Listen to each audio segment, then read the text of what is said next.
Hello, race fans. My name is Taylor, and welcome back to Above the Yellow Line, the show where we talk all about the NASCAR Cup Series. It has been quite some time, but I am back. We're working on school and work, and I'm ready to tackle the rest of the season on the channel with a lot of good friends, one of which is actually back today. Today we have Adam Lucas back joining Above the Yellow Line yet again. Welcome back, Adam, and thank you for being back on the show for the return. Thank you for having me back. I'm glad I was welcomed back. Yes, always welcome back. Any race, you name it, you're on the show. It's so fun to have conversations and hear your insight. And before we get into the video, I want to kind of explain the format for the channel because as you know, work, class, everything's getting a little busier. So here's how the channel is going to work now. Truly, we are going to have one regular upload a week, usually on Thursdays or Friday mornings. It's how I'm planning on doing it. I'm going to do a few test weeks to see how fast I can get content out to you all. So we'll see how that works then. But like this podcast, we're going to go into the race week. We're going to talk about the previous race, kind of going over that very vaguely and talking about the main events in that race. But we're not going to go into it in detail. Then we're going to talk about breaking news with updates and hot takes. And finally, we are going to end with a pre-race show for the next week. Also, a little heads up. So me and some of my buddies, Adam included, we're working on a secret project to bring to the channel in a few weeks. We're very excited about that, and we're going to announce it a little bit later.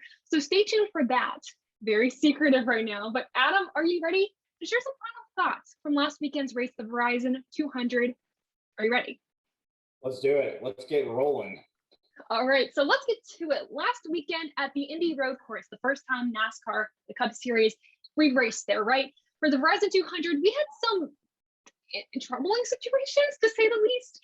But here's the finishing order of that race. Tyler Reddick gaining valuable stage points, winning stage 1 and stage 2, advancing 28 points above the cutoff line ahead of teammate Austin Dillon, who's also fighting to get his way into the playoffs.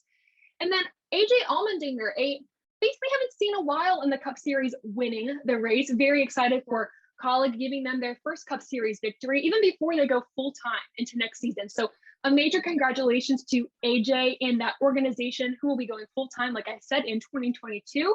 He will be their part-time driver for that team, one of the two cars.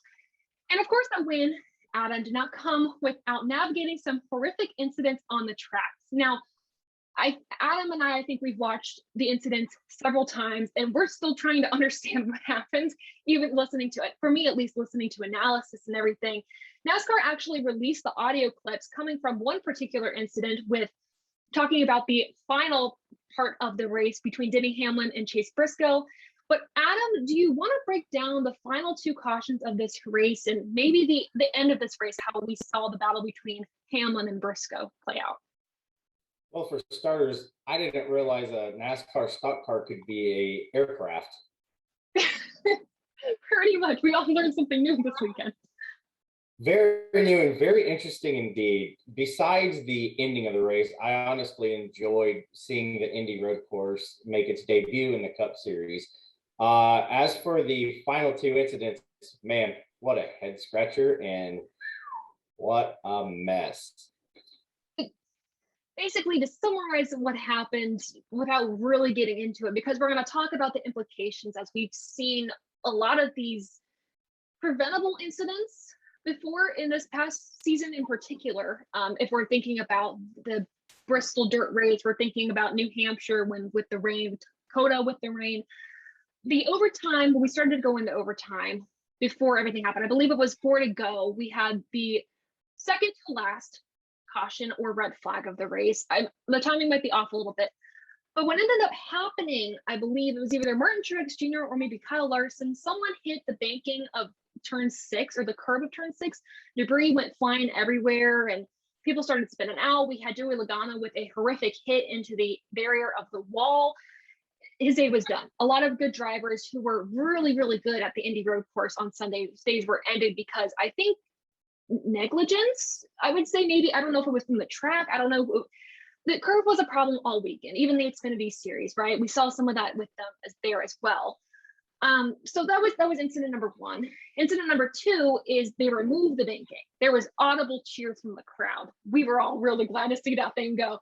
And then there was a part that, Adam, do you remember what they called that part? It was like a horizontal piece in turn 6. I don't remember the name right off the top of my head, but I do know the piece that you're talking about, and it was causing headaches all day.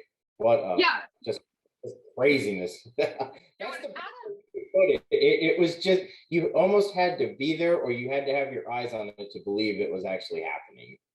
yeah, I will say I was watching my TV and I was audibly just like, what is happening? It seemed like almost a fever dream type of race, the ending of the race at least. And when Adam mentioned that he didn't know cars could fly, we're talking about most importantly the last red flag caution of this race, when Michael McDowell literally just like went up the part of turn 6 that they left in. It was like a horizontal part, went up that literally like a ramp. I don't know how he didn't wreck out more cars, but basically it was a mess. It was a mess. So that caused our overtimes. And I have some questions for you, Adam, to go with this. First off, do you think NASCAR made the right decisions when they did to remove the banking? Do you think something else could have been done? I mean, towards the end of the race, you want to see a race play out naturally and organically. Even if the course becomes damaged, you hate to see a judgment call have to be made that may affect how a driver is going to maneuver said course. But within what had happened or what we were all seeing on TV, it had to be done. It became a danger. It became hazardous to the drivers' well-being, the cars. Sure, the team owners were thinking in the back of their head, man, I really do not want to have to scrap this car. I got one more race with this road course car this season, but I really don't want to have to either build a new one or have to rebuild one of these. So I think NASCAR did make the right call in removing said curb.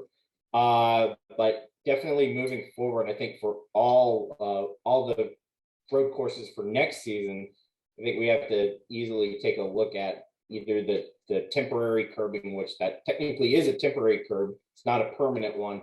But yeah, the weight and the downforce that these cars are causing over it, downforce, go figure, even with the low downforce car, it did play a little bit of a factor along with the weight distribution going over the curbs. So I think we'll have to definitely take a look into it as we move forward, even with the new car. So yeah, definitely was the right idea to remove it.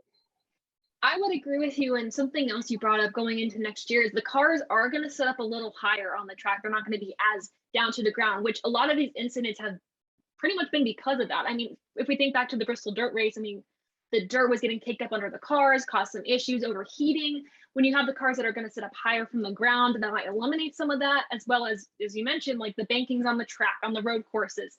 You're having cars going over them, getting damaged. So it might help a little bit of that. But something I've harped on a little bit, and I think Adam and I talked about this in one of our other podcasts that we did, was the importance of, I think, testing before you do the actual race. And there's only so much you can do, right? Because we have COVID in play. And there's also, when it comes to testing, you don't really have a real case scenario of like every car, like 40 cars in the field to test, right? Because that's expensive, that's time.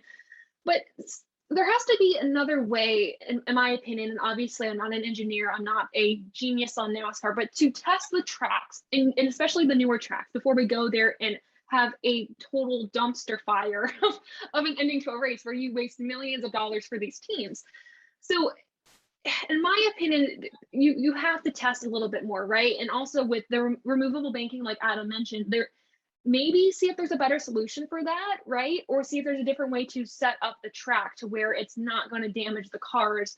But I do think what NASCAR and the track had right is you need that banking there. And they explained that a little bit in the broadcast, because if it wasn't there, the curve wasn't there, these cars were going in way too fast into that corner, into that turn, which was also within itself dangerous, and it wasn't going to keep them on the track. But basically, long story short for me is don't make your races the test runs. Adam, do you have anything else to add to this before we go on to Chase Briscoe versus Denny Hamlin? Sure. So one big thing that I know a lot of owners and drivers alike, they keep calling for accountability by the governing body, the sanctioning body. That it's starting to show over time now, as it's playing out on TV on race day, that there needs to be more emphasis on testing out things before we go to an actual race, because we'll either get a dumpster fire, or we'll get a bunch of torn up race cars and a bunch of owners out $2 million. And nobody likes that. We want to see the sport grow. We want to see more owners. We want to see more people like Colleague Racing just come on in and join the party. Trackhouse Racing, 2311 Racing, just to name a few, just for this year. We want to have people come out and be able to experience and grow as a team and not just waste all their money on a giant test. So I think we need to see more accountability from NASCAR itself going forward. And finally, ending with that accountability aspect of it, I think too to mention is we've seen a lot of these calls being made too late. We're playing things out, seeing what will happen, and we're not calling them when things happen. And of course, that can be annoying, right? You call a caution and nothing happened, and you're like, okay, why was this happening? But I think when it goes to the testing things out before we run a whole race and wasting equipment and time, and also part of that accountability is calling something as you see it and not waiting to see if something worse will happen, because right, that's a safety issue as well. If we're talking about the track in particular, we saw some cars cutting areas of the track getting penalties. And one driver that didn't realize they had a penalty in the last shootout in the overtime was Chase Briscoe. And this is a little bit of a controversial topic because when I'm not wanting to say NASCAR might have messed up on this, but social media wise, the NASCAR post that they had with the audio from Chase Briscoe's car did not specify which radio it was, who was speaking on the radio, who had access to hearing if Chase Briscoe was told he had the penalty or not. But basically what ended up happening, if you guys haven't heard about this yet, I will very, very lightly go over it before we discuss kind of our thoughts on it. And I'll have Adam take the floor with what he thinks. But overtime, right? It was Chase Briscoe fighting for his first Cup Series win, Denny Hamlin fighting for his first Cup Series win of the season. And we all thought he had it, right? I was like, I wanted him to win so bad, honestly. And it was tough, and they were fighting, getting into the corner. And then Denny Hamlin either didn't really give Chase Briscoe space, he might have gotten angry, and then Chase Briscoe went off the track, cut through the grass area. And for me, watching the race, that's an obvious penalty, whether you're in the car, out of the car or not. If you cut the part of the track, it's a penalty.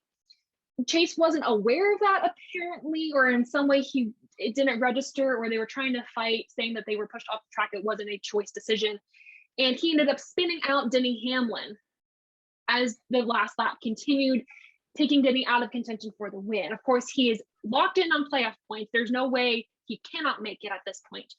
But Adam, I want to ask you, do you think, considering also how things were handled on social media and after the race, did these drivers handle things correctly? And would you say if there is a right or wrong, and if anyone did something right or wrong, what do you think with that? Well, my initial reaction was, besides pulling really hard for Chase Briscoe, to get his first career win, I also thought, oh, wow, he's going to dump Denny for the win until penalty. But that goes back to the whole accountability with the sanctioning body.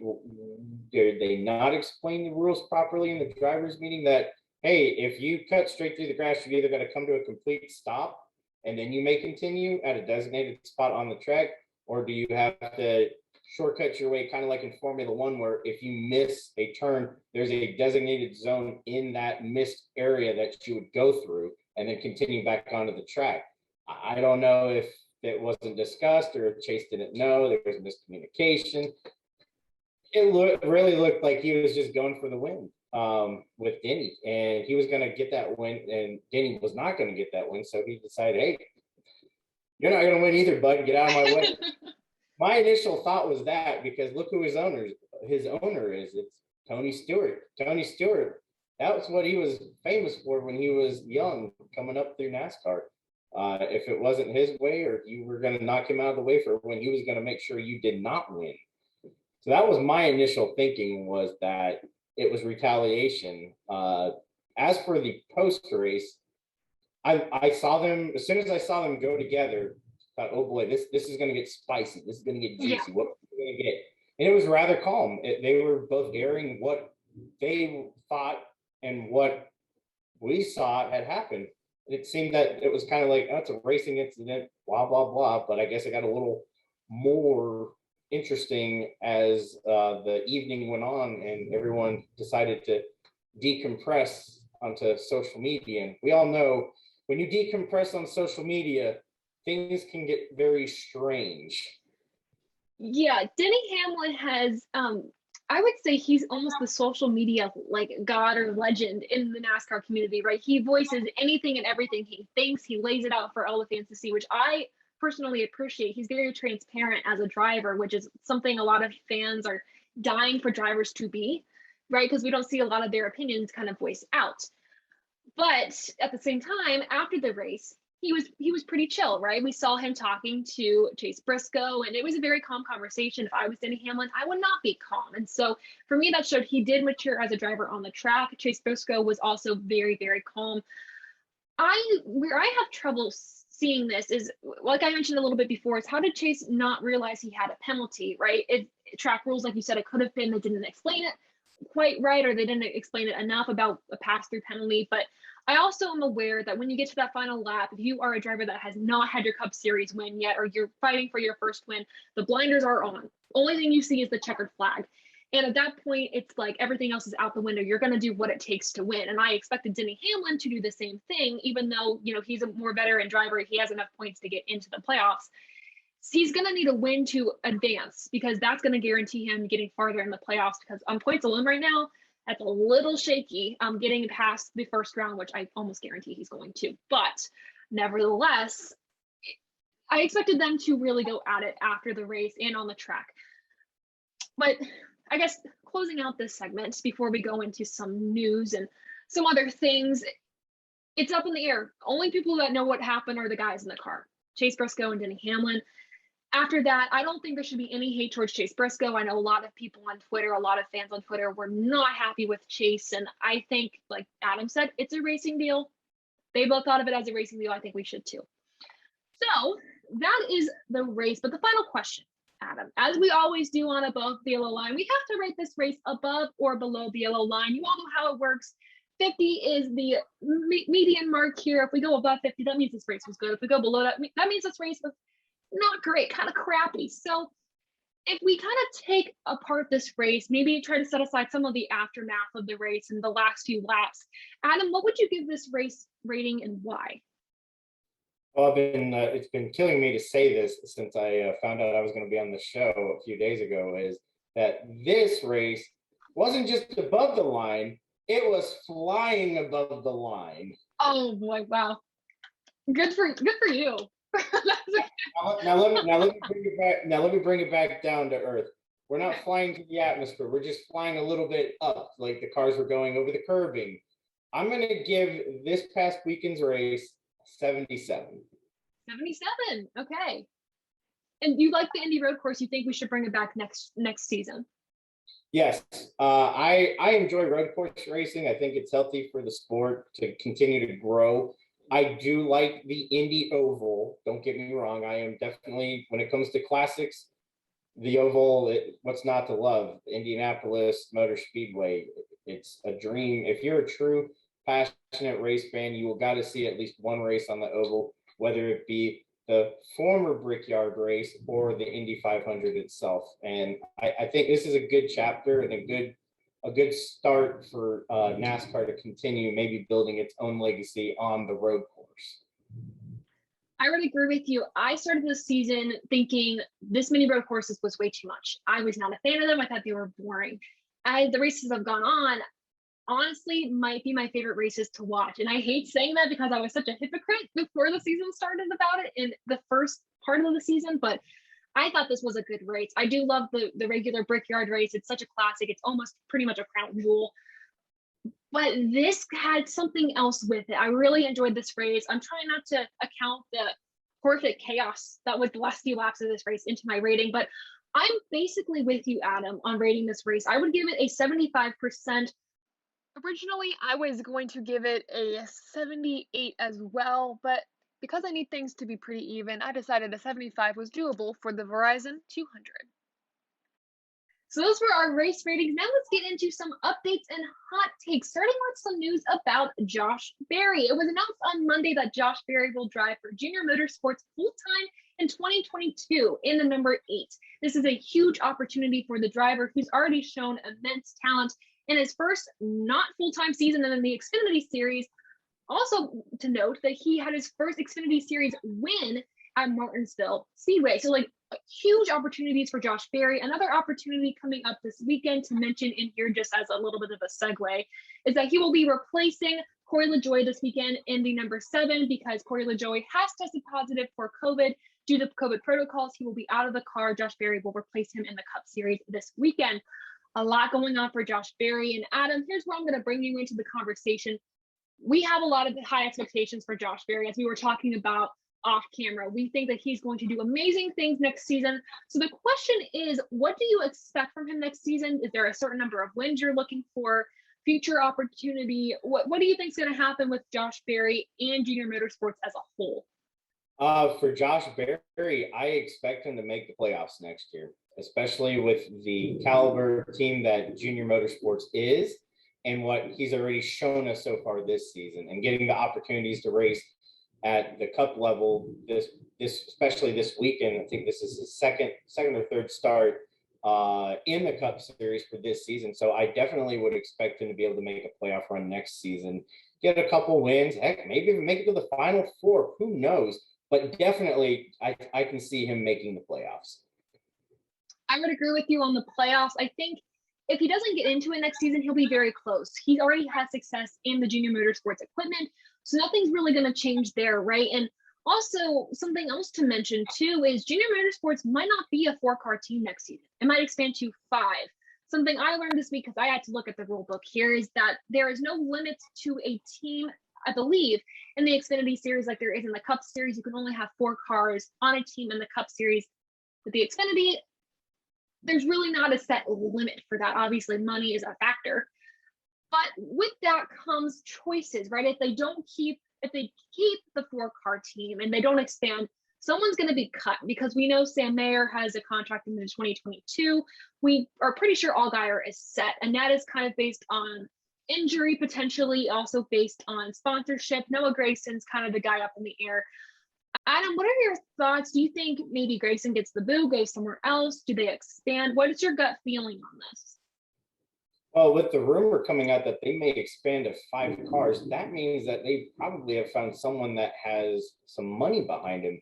But from hearing what Dale Jr. has said in the past, but I'm not making much money in this series, and if I were to invest in another team, I'd have to have someone bringing in outside money to get that team started. So I'm not buying the 5th car option for 2022 just yet. I'm sure we'll see in the next few weeks more developed with that. But if I am Noah Gragson or Michael Annett, I definitely would be a little concerned, more so Gragson than Annett, because Annett obviously has his future to look after, especially with all his recent races that were missed due to injury coming outside of the car. So obviously having to look at his long-term future. He does bring backing with sponsorship, which is a benefit to Junior Motorsports to keep that car alive.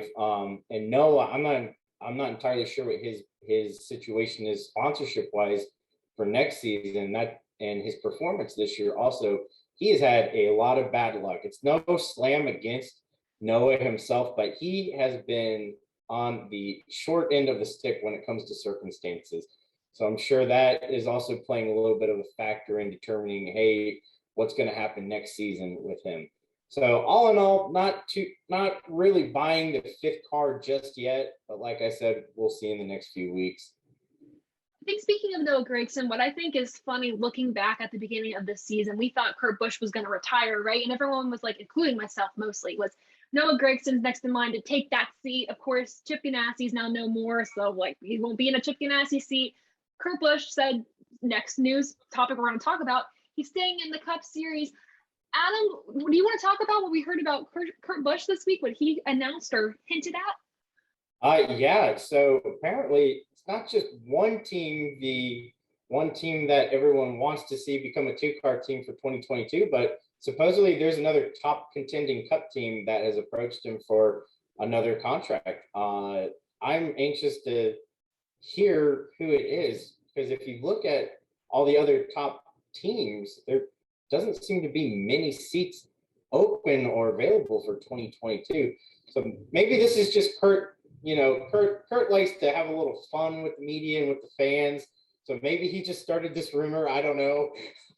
But it will be interesting to hear his plans once again the next few weeks. We're right at the end of silly season and at the big announcements part of the season. It kind of ramps up mid-September or beginning of September rather.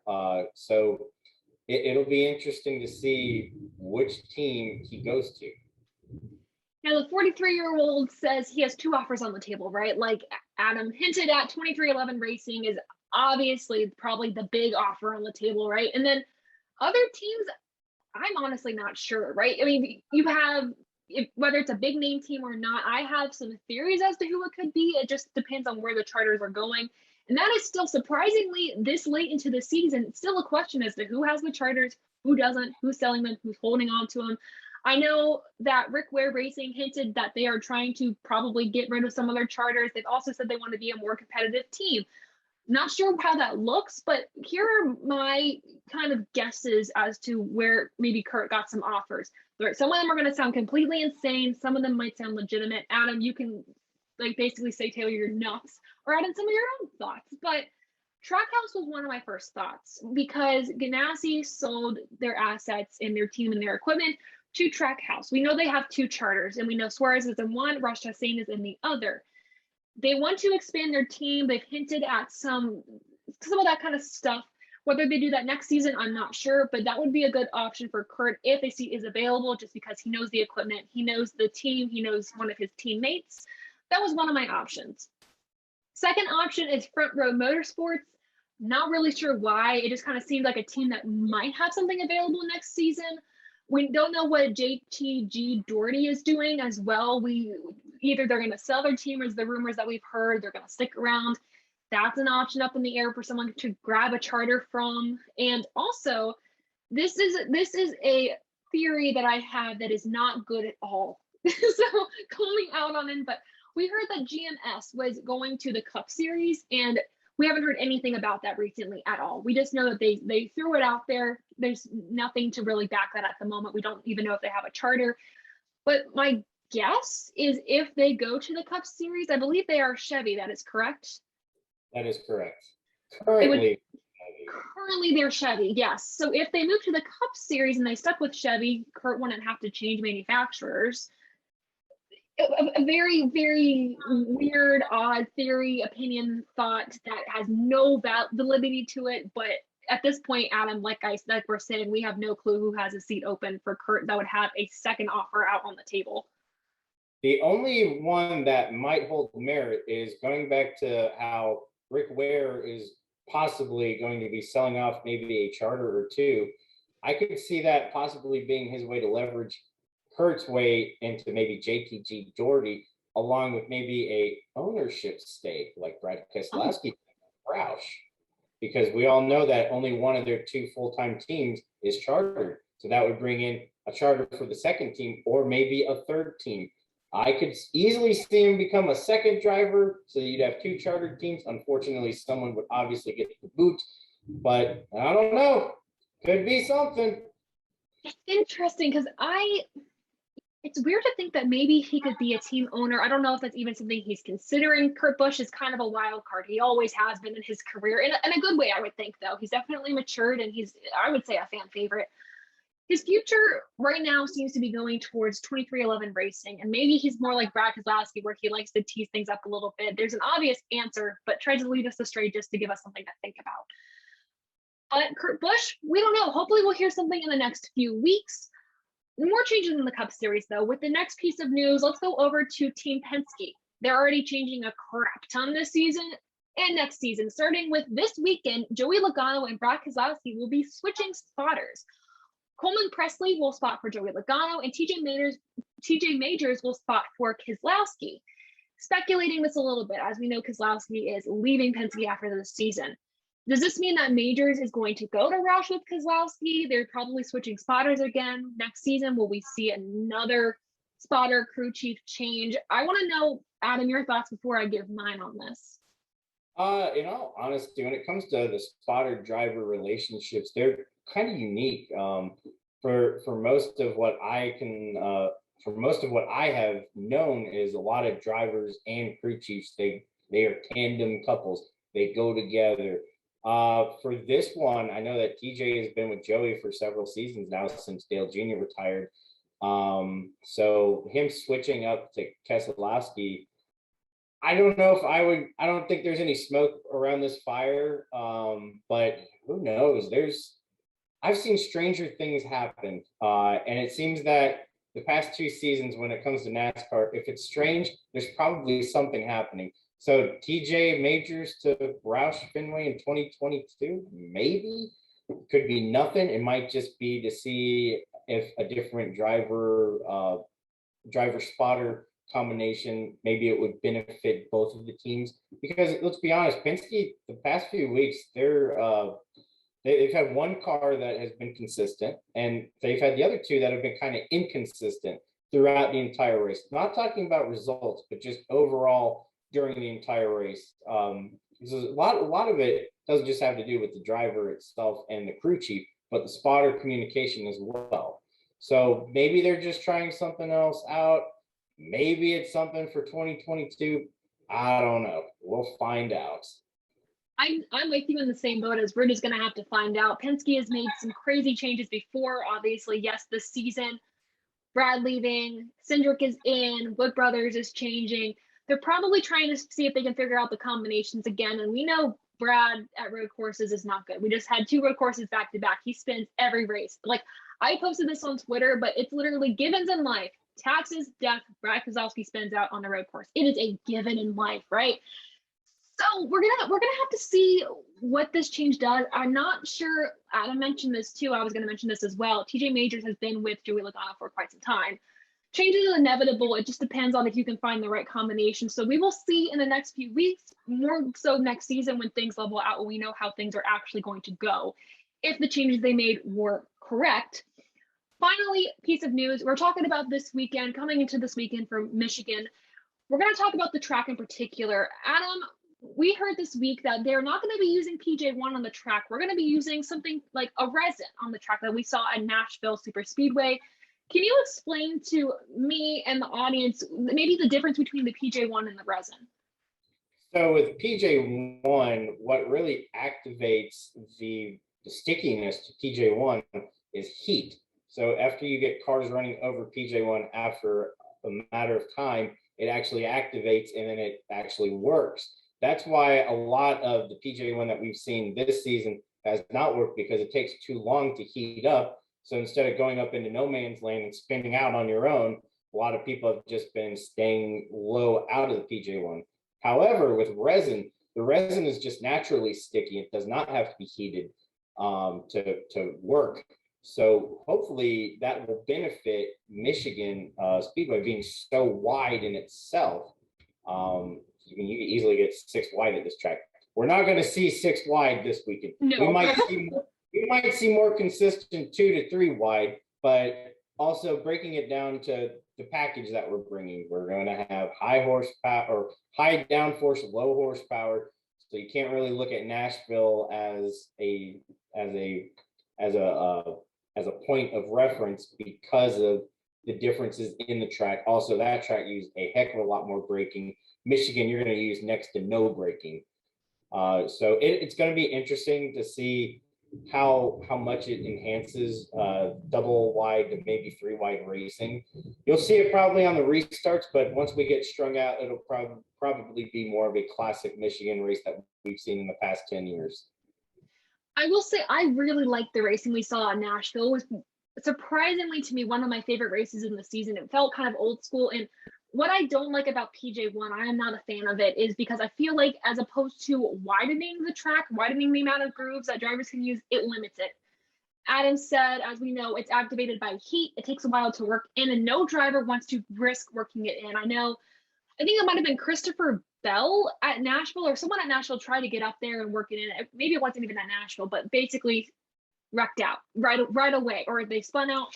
No driver wants to risk that for their team, especially this close to the playoffs. So I think having the resin in this track gives the drivers more options, gives them a little bit more confidence that if they were to get into, if there was the PJ1, that they would wreck out right away. It gives you more, more freedom on the track, I would say, to make some difficult moves. I definitely think the freedom and the ability, the no fear of, hey, if I miss the line just slightly in turn one or turn two, it's not going to completely wreck my race. I'm going to have a little bit of breathing room in case I have to get out of Dodge. It's not going to affect me drastically. So I think it does play a factor in the back of drivers' minds, and I think that'll be something that's alleviated this weekend. Exactly. And even as stress is alleviated, drivers might also be able to be more aggressive probably this weekend, as drivers want to make their place in the playoffs, right? Because then we have Daytona.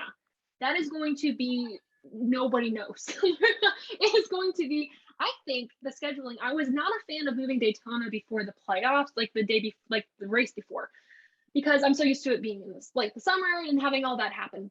But it's going to make for a very interesting show to see if someone maybe way back in points. We saw this with Eric Almirola at New Hampshire make his way in. There was no way he would have made his way in unless he won. If we can see a driver do that and knock someone else out of the standings, it's going to be an interesting show at Daytona. But this weekend for Michigan, the drivers are going to be more aggressive because I think the resident is going to allow them to. But speaking of the track, let's get into the FireKeepers Casino 400 pre-race show, starting with some track facts. Starting with the track length, it is 2 miles long. The race length is 200 laps or 400 miles.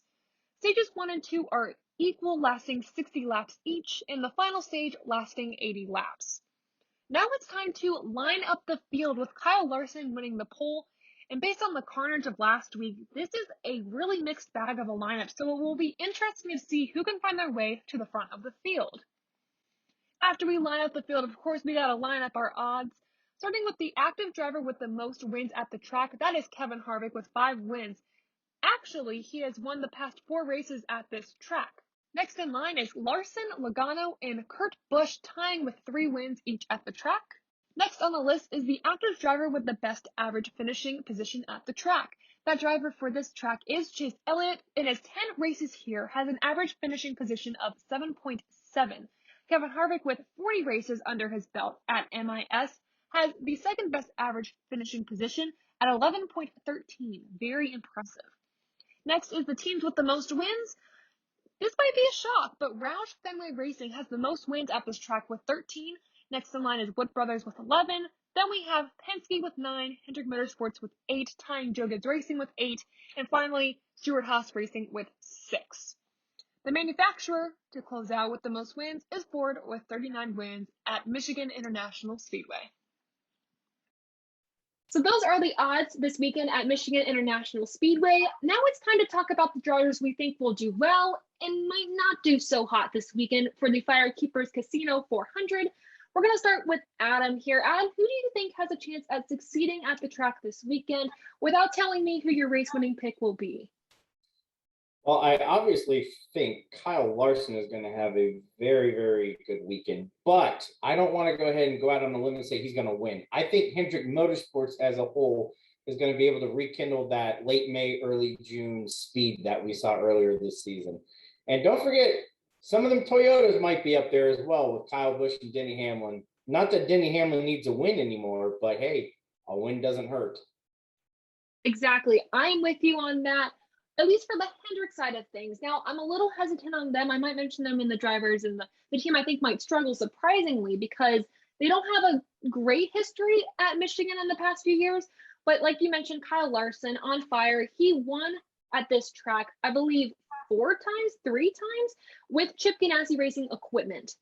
If that doesn't scare any driver going into this weekend, I don't know who you are. You should be very terrified of Kyle Larson going into this weekend.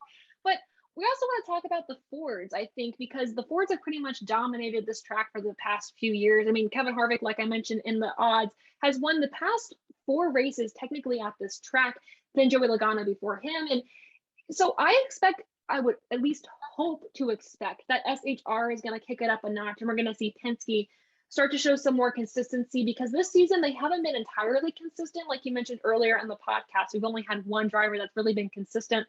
And sometimes that wavers, and I think that is really between Joey Logano and Ryan Blaney. In the past few weeks, it's been a little bit of a toss-up between Blaney and Logano, kind of showing who's leading the way for Team Penske. I also wanted to mention one more driver here, and I want to see if you have a good feeling about this driver or not this weekend. But Tyler Reddick, actually, I think would do pretty well at this track. He's won once at the track for the Xfinity race that he's been in, and he's done 3 starts at the track already in that Xfinity series. Going into the Cup Series, though, I think he has a good shot. He's above in points. He's above the cutoff line. I think this is a good chance for him to advance that game that he has going into the playoffs. Hopefully he's able to make it into the playoffs, but I think this is a good weekend for him to solidify that a little bit more. Yeah, I am going to have to disagree with you on that this weekend. No, okay. Way, I think I think here's what the objective for Tyler Reddick should be. Not going to be a win, but what they've been able to do with getting stage points, that Yes. should be a concern to anybody right around the cutoff line. They have been consistently able to get as much as they can from before the ending points. When they can get those stage points, that's really been beneficial to them. Look at last week. They won both the segments, I believe, or both stages. Yes. Yeah, I mean, that's 20 points right there, along with their finishing spot, which they really needed it because unfortunately they kind of crashed out and it didn't help their finishing result. So I think for Tyler, I think if he can sneak up there and steal more stage points, that's going to be beneficial to him. To get the win, it's going to be a very big stretch.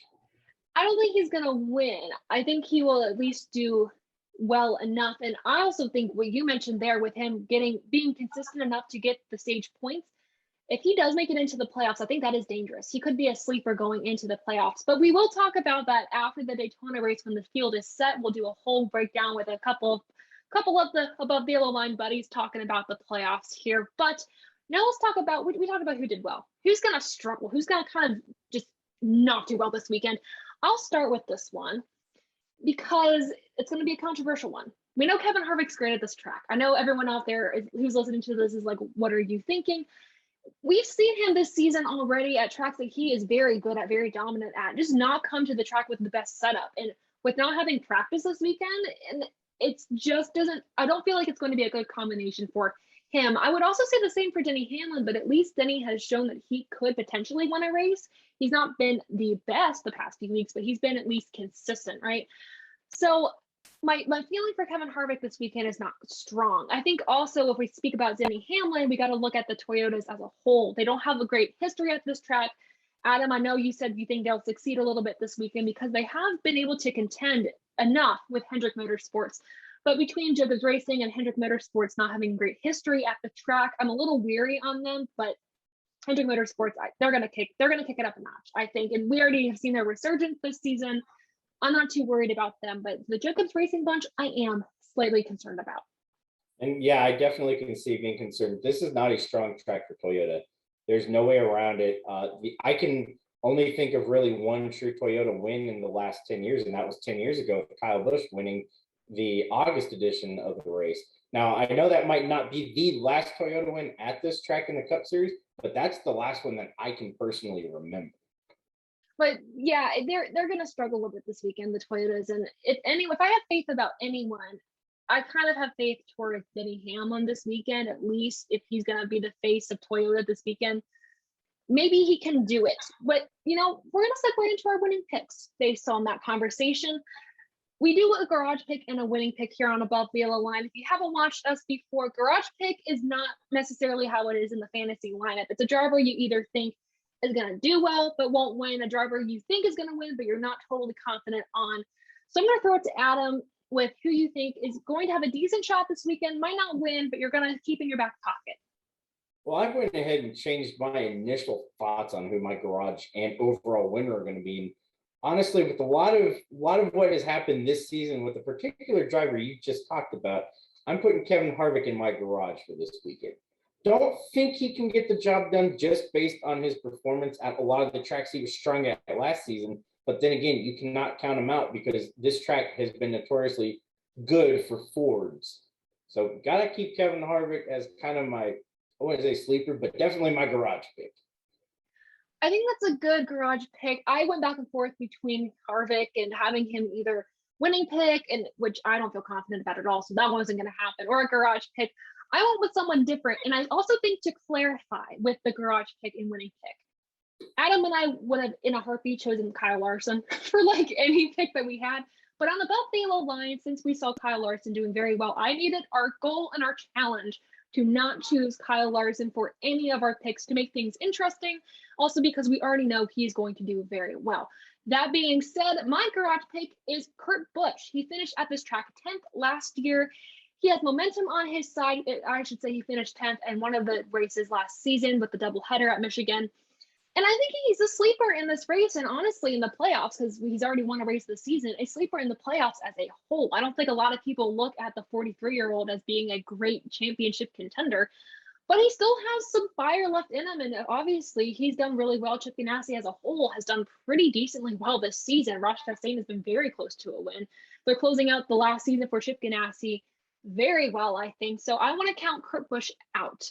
But those are our garage picks. Final thing for this episode is our race winning picks. Adam, you changed it up on me, but who's your race winning pick? I'm going to keep changing it up on you again. Oh I'm not choosing Kyle Larson because obviously the powers that be said nay to that. So I'm going to go with the second bullet in the chamber. I'm going to go with the old number 9 Napa Chevy of Chase Elliott. Really? Okay. Explain yourself. Hendrick. This is Hendrick. That could be my case. I could just say, drop the mic and walk off. But no, let me elaborate a little bit on that. So it's a Hendrick team. It's very close to what Kyle Larson is going to be running on Sunday. I feel like this is the start of maybe another championship run for the 9 team. They've been knocking it out of the park lately, even if they don't have the wins necessarily. They have been in contention every week for the past month and a half. So I have to stick with my guts. I gotta go with I have to go with my thought process on this as if I can't choose the one who is going to win, let me choose the second best. So I'm going with Chase Elliott. That's a smart thought process that I did not think about. I think if we look at Hendrick Motorsports, the two most in contention for wins, it's a very tense battle between the teammates of Kyle Larson and Chase Elliott. Road courses in particular, we see them respectfully racing each other super, super hard. And so I think also looking at Chase Elliott's stats too as well, he's very good at this track. I believe he actually has the best average at this track with 10 races in the Cup Series under his belt here over all the other drivers. Even Kevin Harvick, who's ran 40 races at this track, has the second best averaging finish, as we mentioned in the odds segment. But so I think that's actually a good pick. I went with the Fords though, because I know that this is a pretty Ford dominant track. I went with Joey Logano. Here is why. He's been a little inconsistent the past few weeks, I know. The road course, though, last weekend, obviously a very different track. But I saw some fire. I saw some consistency from him. I saw him potentially winning this race at one point or another. Also, Michigan seems to be a pretty good track for him. It's wishy-washy, but I think this weekend, before Daytona, before we throw out a random winning pick, a random garage pick, I'm going to go a little random this week, not go with the Chevys as I've done for the past few on my fantasy lineup, as I've done with Above the Yellow Line in the past few weeks that I had done the show. Joey Logano is my race winning pick this weekend. But let me know what your race winning pick is in the comments below. And that is all we have for this episode of Above the Yellow Line. Thank you for listening to the return of the show, where we talk all about the NASCAR Cup Series. Tune in this weekend for the FireKeepers Casino 400 at 3 p.m. Eastern Time on NBCSN. Keep that in mind. It's not NBC, NBCSN. I've made this mistake many times this season so far. But again, Adam, thank you so much for being on the show. It is always a great time to discuss the NASCAR with you. Thank you so much. Thank you for having me. It's always great to discuss NASCAR with you, Taylor. If you want to hear us discuss some more NASCAR, check us out on the Podium Finish, where they have great motorsports coverage with driver interviews, race previews, where Adam and I participate and give our thoughts on weekly questions, and so much more. Also, check out their social media page for race coverage on the weekend. I will be covering the race for their Xfinity Series race this weekend, the New Holland 250 at 3:30 p.m. Eastern Time, also on NBCSN, so make sure you check that out. And for more content from me, check out my Twitter page for daily NASCAR coverage and weekly questions that could be featured on Above the Yellow Line. We've already had some great submissions that we'll be covering in the next few weeks as the playoffs kick off. all linked in the description below. But before you check out those links, make sure you like this video and subscribe, share this with your friends and family, and thank you all so much for supporting Above Halo Line. And until next time, Adam and I will see ya.